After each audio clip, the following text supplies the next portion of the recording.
Good morning, everyone. Let's talk about everything that happened on the 7th episode of a 90 Day Fiancé. But before we begin, hit that subscribe button down below and join the channel. Let's start with Mohammed and Yvette. Mohammed meets Yvette's friends for the very first time, but before we get to that part, at the house before they leave, he ends up complaining about the coat that she is wearing. Okay, is that better? Yeah, thank you. But I was kind of annoyed that he didn't approve of my outfit. We then see Yvette's friends interrogate Mohammed, and honestly, I think they were a little bit out of line. Have you ever been intimate with any other women? Like, had sex with any other women? You never, like, made out or, like... You never were like, hey, girl.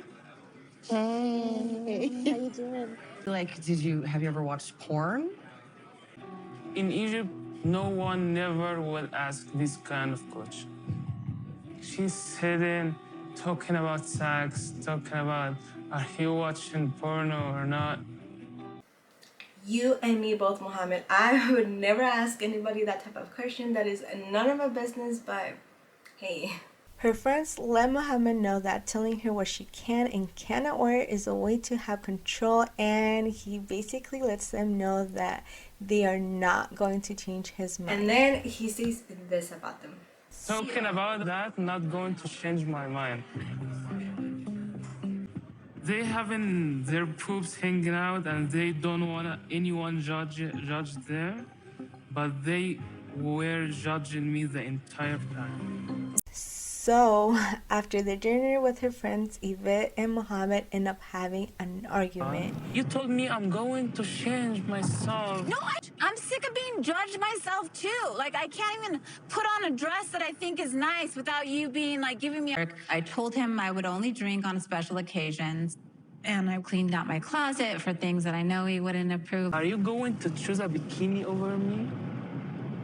And we, of course, see Yvette get emotional. Alright, let's go to Kara and Guillermo. So, Kara ends up taking Guillermo to her old high school because they will be having a high school reunion. And she is the one in charge of the balloon decorations. And so we see her being in control and not caring what Guillermo has to say. You do one line like this, one like the other, one like this, one like the other one. You understand what I mean? Huh? Okay, yeah, just keep blowing balloons, please. I think, baby, that you are being rude. Cool. You don't give a Sure don't. Total star balloons, we could pop them. I prefer to give them to kids in the street. I don't know. Yeah, I think that I will save them. I think. Sometimes Kara maybe talk to me like I'm an idiot, and I'm not. So if she doesn't respect me, she's just gonna do whatever she wants. That is not gonna work with me. Yes, please do not let her disrespect you. And they finally arrived to her high school event, and Guillermo got to meet Kara's ex-boyfriend. Let's take a look at what the ex-boyfriend thought about Guillermo and his relationship with Kara. I don't see them working out. And the reason why is because, you know, he's kind of shy, kind of quiet. He's not enough man, you know what I mean? So Kara's going to control that. If it don't go her way, there's no way. And we also get to hear the story of how they broke up in the first place. Through her text messages, she was like, it was so good seeing you. Like, that kiss was amazing. Woke her up out of her sleep.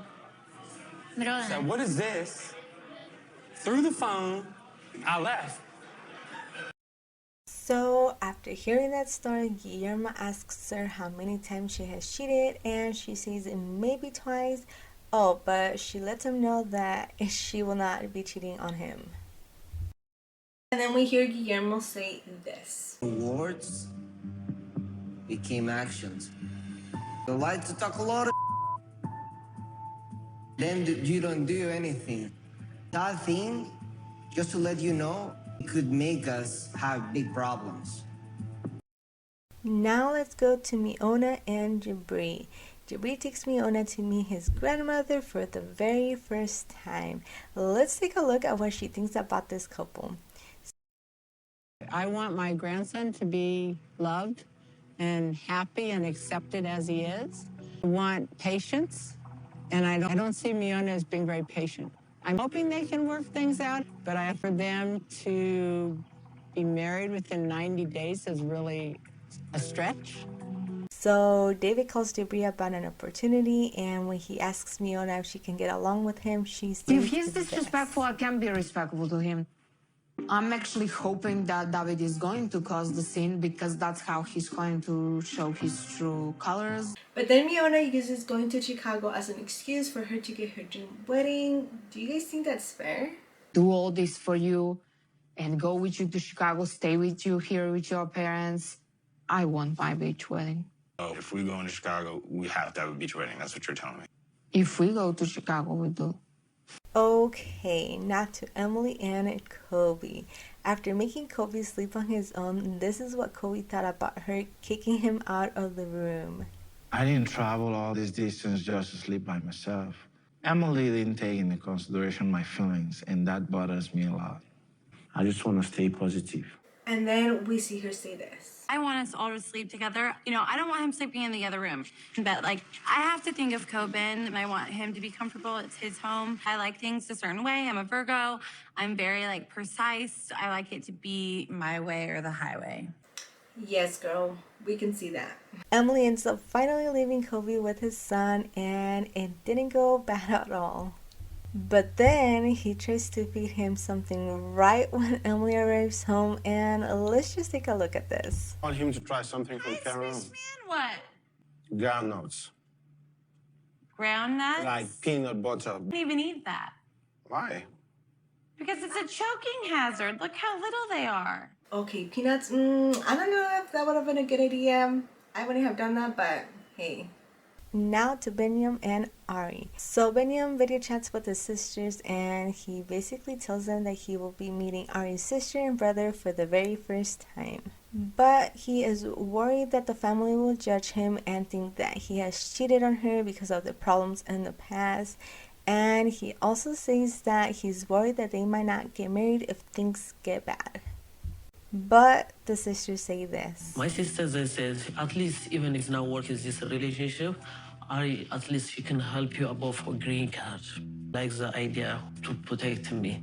Because Ari and Binyam go out and have dinner with her family, and this is pretty much how it went. She was here and you guys were fighting, and I heard you guys fighting through the wall. What was going on? I go like in the club, like just I want to forget past like something.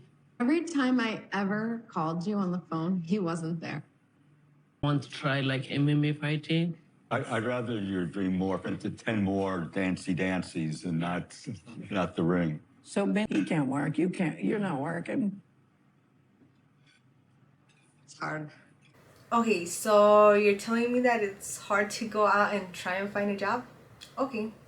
And just as everything is going well, not too good, he decides to say this. I came for Ari, but my family, they tell me, even Ari, if she don't want you, she can sign for you for a green card because it's good for me.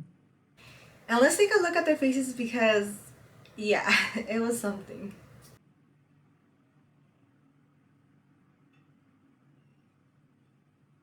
Yeah, not good at all.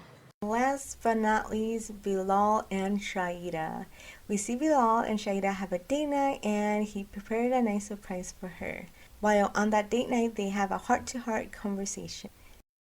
Been single for so long, thinking that I'll never find love.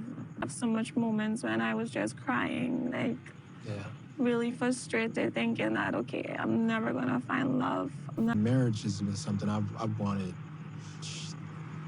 since I was 10 years old. You want it bad, you want to find the right person and share the life with and share these experiences with. And then she lets him know that he is the person for her, and this is his response. I know you are the right person for me, 100%. About 110%. 110%. Yeah, but that's good to know. That's good to know. Okay. Couldn't you just say right back at you, or hey, I feel the same way, or I don't know, something, instead of just saying, good to know? And once again, we see her bringing up the topic of having kids, and this is his response. I do want to have kids. You understand? I understand where you you find love and you have it. You have to work even harder to maintain it. Whole dynamic of like putting a child in the mix, you know, that's something totally completely different. Get married and have to go through another divorce and have children from that divorce. Alright, I can understand that you're scared of, getting married, having kids, and maybe possibly getting divorced once again, but I mean, is that really the reason? I feel like he just doesn't want to have kids, and that's okay. That is totally okay. Just be honest about it.